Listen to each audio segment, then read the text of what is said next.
forget them, but not just by trying to, like in the old days, literally forgetting about something. I steered into this.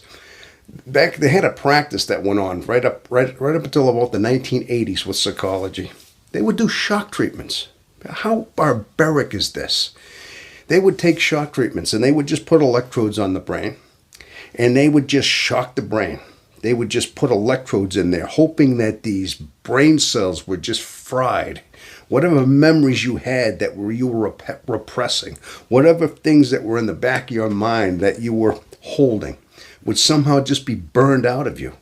That all these negative memories would just burn out. And what it was basically doing, it was frying the brain. It was just driving you crazy. It would just make these people ultimately were just being like zombies. I mean, because it was killing the brain. But this is their way of trying to treat it, as if for the last resort.